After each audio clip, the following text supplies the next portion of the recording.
You're listening to Help Me, I'm a Comedian, the show where we ask a comedian to come in and share an incident of pain from their life, while a psychologist tries to help them through. I'm Ashwin Segkar, and you're joined now by comedian Greg Sullivan and psychologist Dr Rachel Hannam. Greg, can we start with your story? The most painful day in my life was the day that I ended my relationship with my partner of 13 years, with 2 kids together. And that happened in the morning because you don't want to, don't want to lose the whole day. And then about half an hour later, I got a vital piece of information about my childhood that was very, heartbreaking. It was confirmation from someone that the perpetrator of my childhood sexual assault had done the same thing to someone else. It was a terribly conflicted moment because you feel incredible empathy for the horror of the situation and the length of time of holding the secret, over 30 years, but also an immense sense of relief because it's the first outside recognition I had of my internal reality ever. The two things are connected, obviously, because the impact of what happened to me when I was a kid, I find it very difficult to have intimate relationships with people. And when the relationship ended, do you attribute that to that? Major depression is what my psychiatrist says when he calls to get me my meds. Complex PTSD and major depression. Because when you're little and you don't know what to do and you can't do anything, over time the shame of that can mean you start to blame yourself and think it was my fault. Did you ever experience that? Oh, definitely, yeah. I've been suicidal off and on for a long time. That was my go-to. Less and less these days, although I've had moments where I've thought, okay, that was awful, but now I feel better. But there's always another layer to the trauma onion. I've been in love with 2 women, seriously, in my life as an adult, I think. And both of them said the same very disturbing sentence, which is, I don't think I can survive your sadness.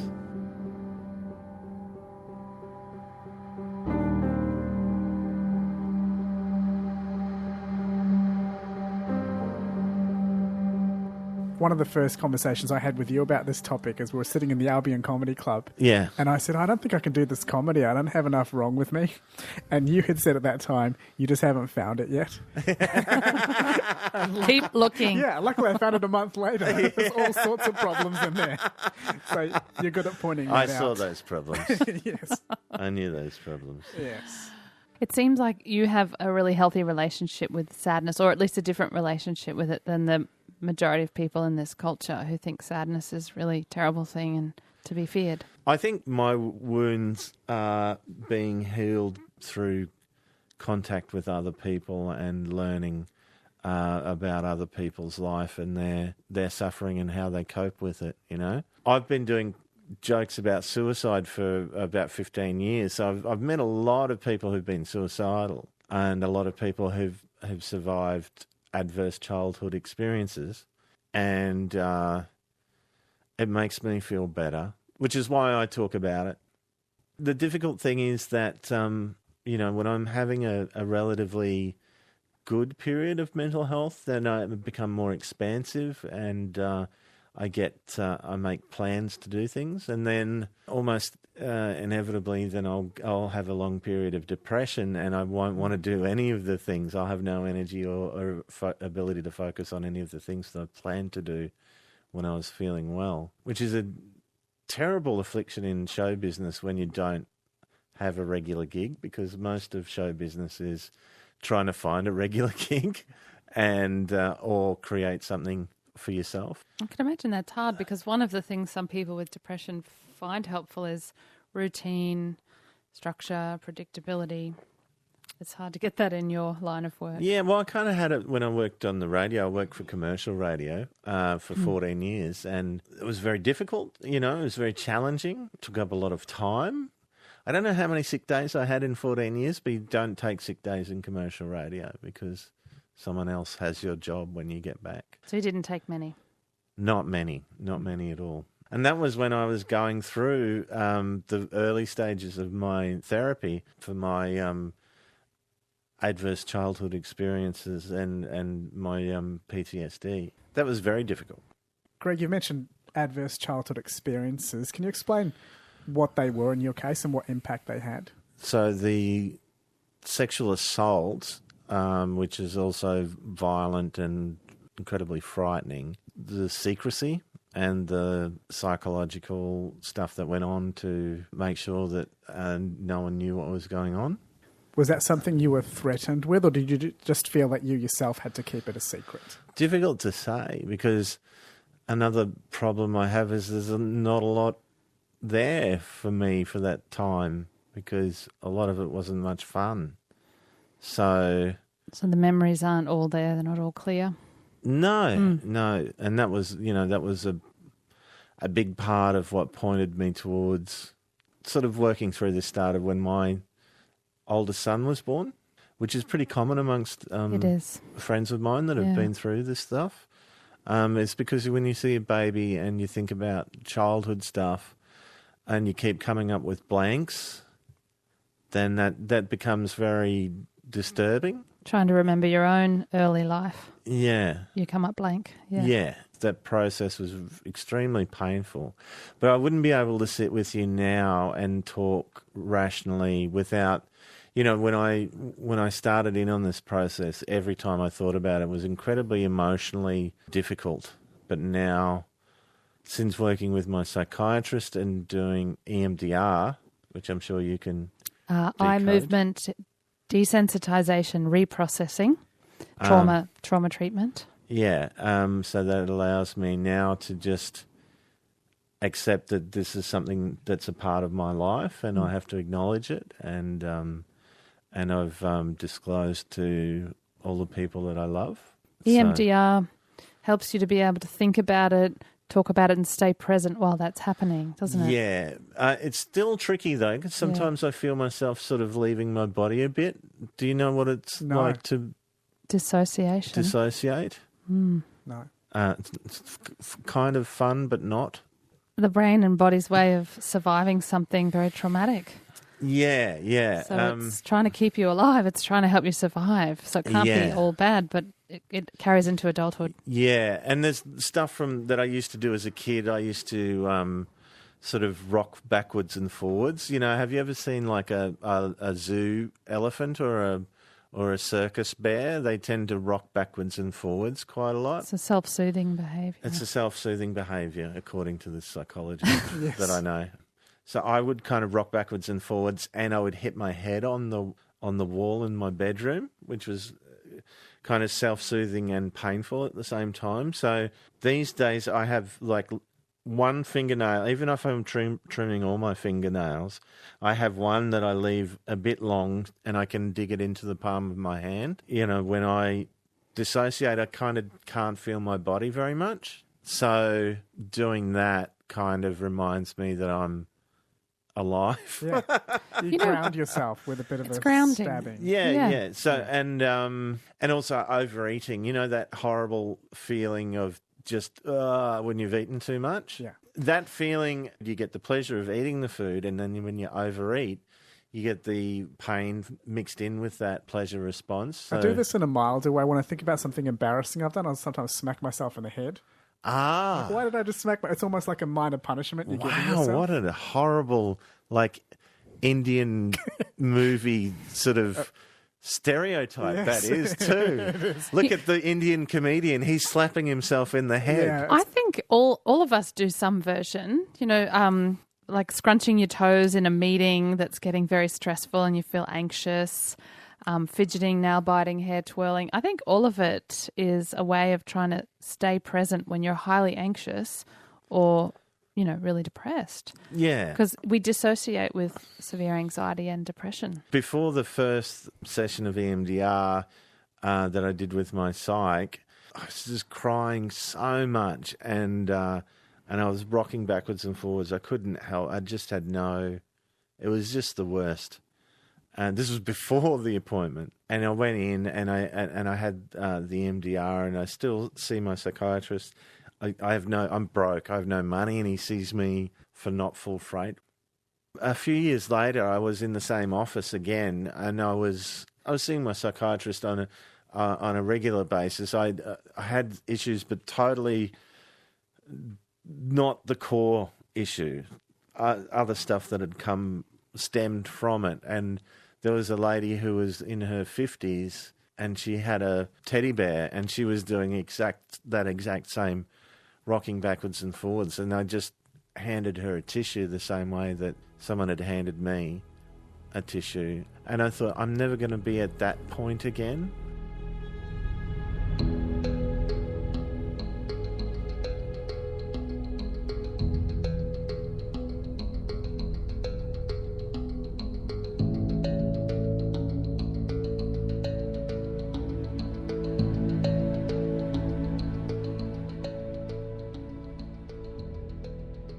You're listening to Help Me, I'm a Comedian, with comedian Greg Sullivan, therapist Dr Rachel Hannam, and I'm your host, Ashwin Segkar. You remember the cute things that your kids say, don't you? You have to, otherwise we leave them at surveys. When my youngest was about 3, he fell off his scooter and he hurt his hip, but he'd never heard the word hip before. And I said, where does it hurt? And he said, here, on my bum ankle. I think people have healing fantasies when they start going to therapy. They think that one day they'll be healed. I'll be fixed. And I'll be fixed, and my relationships will all be good. They'll stamp me sane like Homer Simpson. Yeah, and just like parenting, before you have kids, you have fantasies about what it's going to be like. Yeah. But the reality of healing and of recovery from childhood abuse, it's really about resilience and becoming more resilient in the face of setbacks and of big emotions. Yeah, and also, in my last bad depression, which I'm just coming out of now, I've had a few friends that I've called, and when I'm feeling better, I'd say, hey, I'm sort of in the mental space now of feeling expansive, and I'm contacting my friends. But if you notice that I don't contact you, can you please call me, because I might just be lying in bed having the worst time, you know. And do they call? And they have, and that's been great. Is that why your comedy is quite honest and dark, is because you don't want any secrets anymore? You just want to tell the truth? The worst feeling, the saddest feeling that I ever had was after the assault, and there was just no one that I could talk to that would reflect my experience to me. And I was just completely alone. So even though there was a relief about it not occurring anymore, at least when you're being assaulted, you're not alone physically. And they do say not talking about trauma can be worse than the trauma. I would say that, you know, and luckily not everyone has, you know, a high score on the adverse childhood experiences chart. Childhood and life, I think, are essentially kind of traumatic. You've had trauma with a capital T, and that's what the Adverse Childhood Experiences Survey looks at. And we've all had trauma with a small t, because we've all had disturbing, distressing experiences where we didn't know what to do and we felt frozen, especially as children, because children aren't resourced. They don't know how to stand up to an adult. They can't stand up to an adult. They don't know what to say. They don't know what to do. And so they go into that freeze response in the face of disturbing or distressing events. And so that's happened to all of us, and that's trauma with a small t. The Adverse Childhood Experiences Survey, you probably know about this, Greg, but anyone listening can Google Adverse Childhood Experiences Survey. It's 10 questions about some common adverse childhood experiences like sexual abuse, emotional abuse, physical abuse, emotional neglect, having a family member who's gone to jail, a family member who's abused substances, and a couple of others. And in some states of the US, GPs, family doctors, are now encouraged to ask every new patient these 10 questions to get their score on the ACEs survey, because the research now shows that a high score is very predictive of mental and physical health problems. And not just mental health problems, which you'd expect, but physical health problems as well. Because what happens is, this is really interesting for people to know, is that in a young person who's experiencing some kind of abuse or anything deeply distressing, there's a huge fight-flight response in their brain and body, but then there's a freeze response because they don't know what to do. And it's like pumping the brake and the accelerator on the car at the same time, which isn't good for the engine. I do all the time. And that leaves a lot of undischarged physiological arousal in your system, which has to do something. So it sort of gets stored in the viscera of the body, in the muscles, in the tissues, and, only to come up years later sometimes. But living with that is not good. It's interesting to me is the physical reaction to some memories and the way that smells. A smell really took me to a bad memory once. I had a friend who saw a certain colour of green, and that took him back to a place where... It's amazing, isn't it? Those associations, they're all in the unconscious. Yeah, and this is a question because some therapists might say, well, you can let go of the past just with an affirmation, with a prayer, just start from anew. But what you're saying is that the childhood is so binding on your present, and it's very hard to let go. She would, though. She's a psychologist. Yeah, that's true. I sometimes say to people, if you think of my office as your whole mind, that tissue box is your conscious mind. The rest of my office is your unconscious mind. That's how powerful and how huge the unconscious mind is. So you can't just affirm it away. That's what you're saying.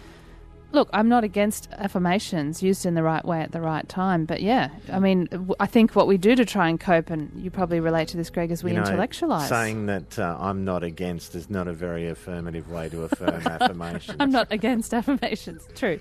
You should say, affirmations can be good. Once something traumatic and horrible is over, there's a relief. I survived, now I can get on with the rest of my life, and they just want to get back to being an innocent kid or living a normal life again. And it's a nice idea, but it's not the reality of the physiology.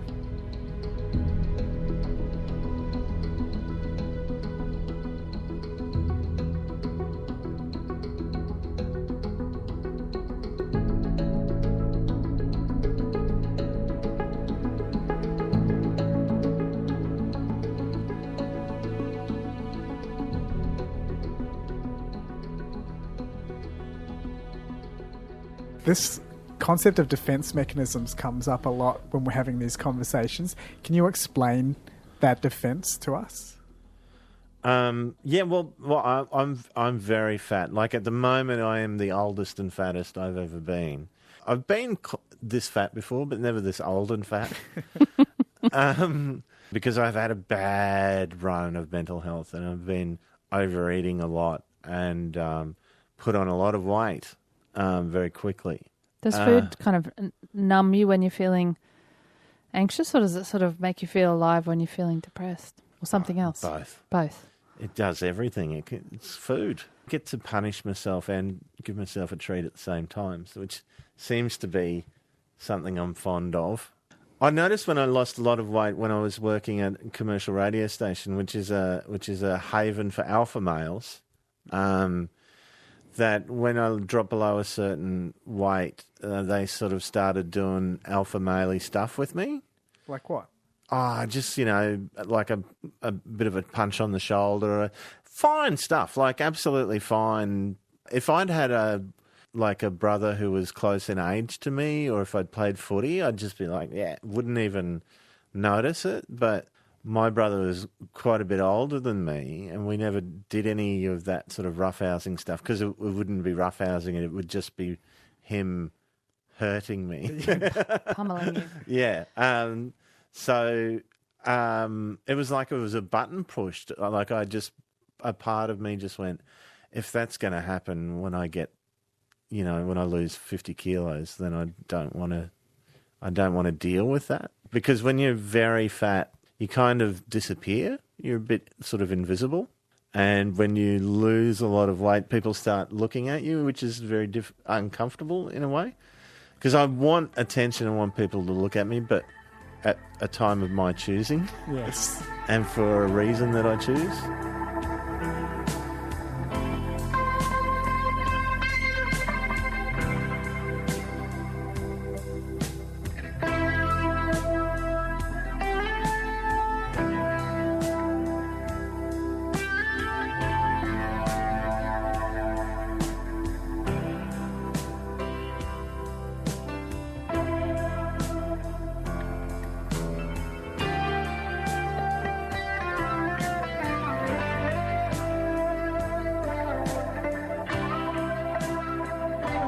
I basically, by doing this, I'm making it impossible for me to isolate myself and go AWOL, because I'm on record as saying, hey, call me. You know, you mentioned before, Greg, about how you know some comedians, some other people who've had adverse childhood experiences and choose not to talk about it. And I, in my line of work, I completely respect and understand that.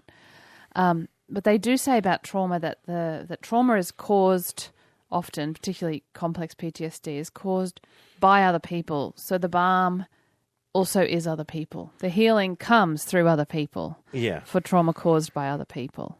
And knowing you're not alone and other people understand. And when you get that empathy and understanding, the shame about what you've been through starts to wither. Being a comedian's a great way to kill shame, because I can talk about how much of a mess I am because I'm a comedian. It doesn't matter. But if people, like if I was to say, ladies and gentlemen, we're cruising at 10,000 metres, which is quite high. To be honest, I've been very depressed lately. It's quite suicidal off and on. You don't want to hear that over the you're right. over the PA. It's the one art form that celebrates incompetence. If you're a thin person and you have a fat person in your life and you worry about them and their health, and you think maybe should I give them some advice about how to lose weight, just from me and all the other fat people in the world, go fuck yourself. We don't want your stinking advice. We know we're fat because we eat too much.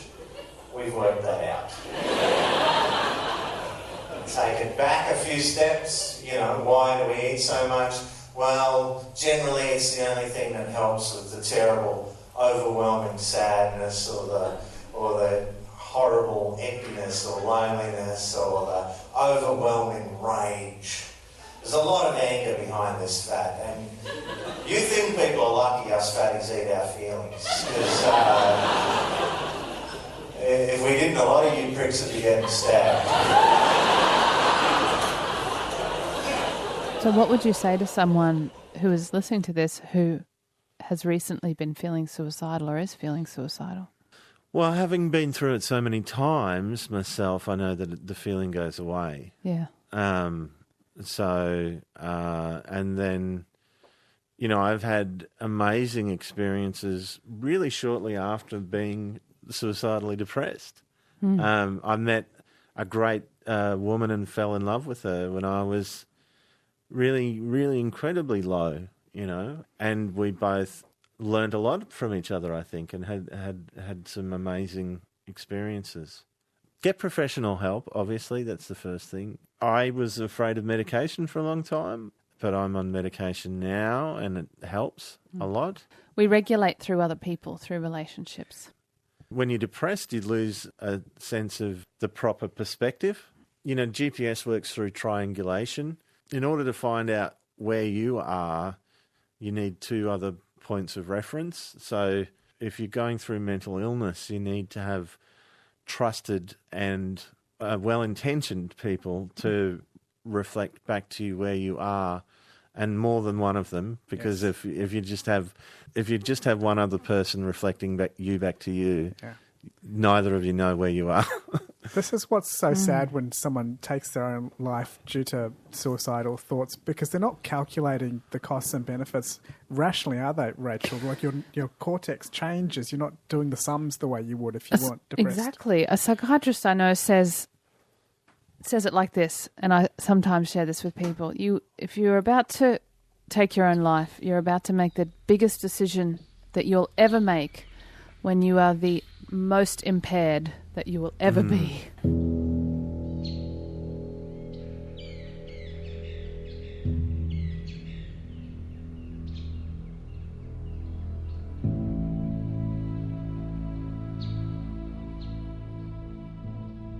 You deeply believe now that it was in no way your fault, which maybe was different from when you were young. I was pretty cute.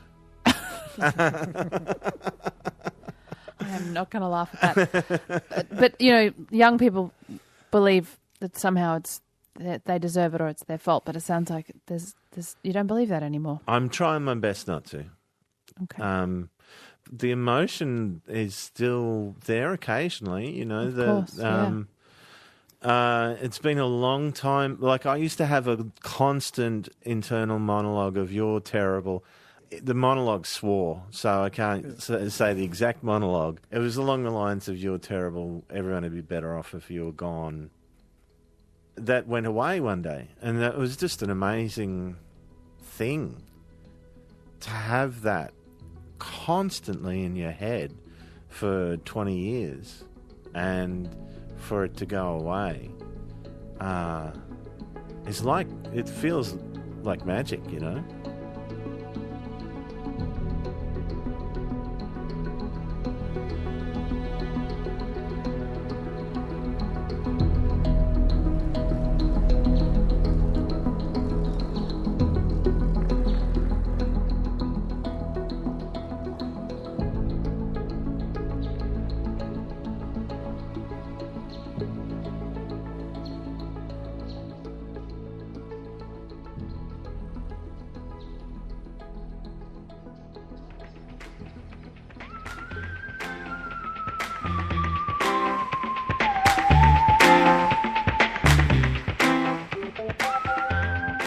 You've been listening to Help Me, I'm a Comedian. I'm Ashwin Segkar, and you've been joined by comedian Greg Sullivan and psychologist Dr Rachel Hannam.